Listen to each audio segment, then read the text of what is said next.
என்னங்கடா ஒரு படத்துல இத்தனை சைக்கோ கில்லரா? ஹலோ கைஸ், வெல்கம் டு ஆல்வுட் ரிவ்யூ. இன்னைக்கு நம்ம பார்க்க போற படம் தேவி பிரசாத் ஷெட்டி இயக்கத்தில் விஜய் ராகவேந்திரன் நடிச்சு வெளிவந்திருக்க ஒரு crime thriller investigate movie second case of Seetharam. இது ஒரு கன்னட மூவி. இந்த படத்தை பார்த்தா இன்னைக்கு பார்க்க போறோம். படத்துல ஒன்லைன் என்னன்னு கேட்டீங்கன்னா, கதாநாயகன் குடும்பத்தோடு சந்தோஷமா வாழ்ந்துட்டு இருக்காரு. கதாநாயகனை விட்டு அக்கா ஒரு கட்டத்துக்கு மேல பிரிஞ்சு போறாங்க. அப்படியே பல வருஷம் உருண்டு ஓடுது. கதாநாயகன் அணைக்கட்டே அப்படிங்கிற ஒரு கிராமத்துல போலீஸ் ஆஃபீஸர் வேலை செஞ்சுட்டு இருக்காரு. அவர் வேலை செய்யற அதே நேரத்துல ஒரு கொலையும் நடக்குது.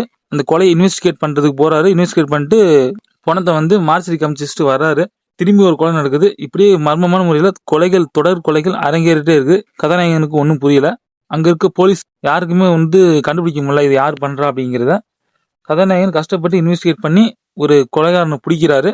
பிடிச்சி அவன் உள்ள போட்டா திரும்பி கொலைகள் நடக்குது. கொலைகள் நடக்கும்போது 50 வயசுக்கு மேற்பட்டோடு தான் அந்த சைக்கோபேத் கொல்றான். இதை ஹீரோ கண்டுபிடிக்கிறாரு. எதனால கொல்றான், எந்த காரணம் அப்படிங்கிறத நீ படத்தை பார்த்து தெரிஞ்சுங்க. சொன்னா ஸ்பாயிலர் ஆயிரும். இப்படியே போய்கிட்டே இருக்கு. கொலைகள் நடந்துகிட்டே இருக்கு. இந்த பையன் வந்திருந்தானா? இப்பதான் கொஞ்ச நேரத்துக்கு முன்னாடி வந்துட்டு போனா சார். ஓ, மறுபடியும் வருவான் சார். வருவான். கண்டிப்பா வருவான்.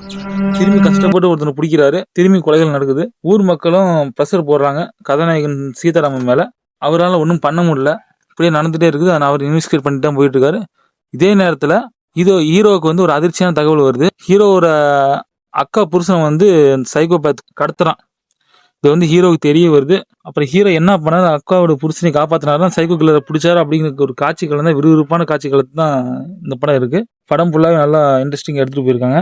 படத்தோட பிளஸ் என்னன்னு கேட்டீங்கன்னா, ஹீரோட ஆக்டிங் சொல்லலாம். அவர் நல்லாவே நடிச்சிருக்காரு. குறிப்பா சொல்லணும்னா, தன்னோட அக்கா புருஷன் கடத்தப்பட்ட தருணத்துல அவர் போன் கால் பண்ணுவாரு கதாநாயகன் சீதாராமுக்கு. என்னை காப்பாத்துறா சீதாராம் அப்படின்னு அவர் கதறம் போது இவரோட முக பாவனைகள் எல்லாம் பாக்குறதுக்கு நம்மளுக்கு அப்படியே தத்ரூபமா இருக்கும். அப்படி ஒரு நடிப்பு நடிச்சிருக்காரு. மிரட்டி விட்டுருக்காருன்னு சொல்லணும். டெக்னிக்கலா படம் நல்லா எடுத்திருக்காங்க. படத்துல எந்த விதமான குறைகளும் சொல்றதுக்கு எதுவுமே இல்லை. சவுண்ட் எஃபெக்ட்ஸ் நல்லா இருக்கு. பேக்ரவுண்ட் மியூசிக் நல்லா இருக்கு. படத்துல மைனஸ் என்னன்னு கேட்டீங்கன்னா, படத்துல எதுவும் மைனஸ்ன்னு சொல்லி இல்ல. குறிப்பா சொல்லணும்னா படம் கொஞ்சம் ஸ்லோவா போகும். அரை மணி நேரம் உட்காந்து பாத்தீங்கன்னா படத்தை விட்டு எந்திரிக்க மாட்டீங்க. அந்த அளவுக்கு விறுவிறுப்பான காட்சிகள் தான் இந்த படம். இந்த படத்துக்கு நம்மளோட ரேட்டிங் 8/10. இந்த படத்தை யார் யார் பார்க்கலாம்னா எல்லாருமே பார்க்கலாம். 18 வயசு கீழே இருக்கிறவங்க பார்க்க வேணாம்னு சொல்லுவேன். ஏன்னா அந்த கொலைகள் கொஞ்சம் கொடூரமா இருக்கனால யாரும் பார்க்க வேணாம் 18 வயசு கீழே இருக்கவங்க. மற்றபடி எல்லாருமே பார்க்க வேண்டிய படம் தான். எந்த அடல்ட் கண்டென்ட் இந்த படத்துல இல்லை. படம் அமேசான் பிரைம்ல தமிழ் டபுள் அவைலபிளா இருக்கு. டவுன்லோட் பண்ணி பார்த்துக்கலாம். வீடியோ பிடிச்சி லைக், ஷேர், கமெண்ட், சப்ஸ்கிரைப், மறக்காம பெல் ஐக்கன் கிளிக் பண்ணுங்க. அப்படின்னா நான் கொடுக்குற அப்டேட் உடனே உங்களுக்கு சேரும். Thank you guys.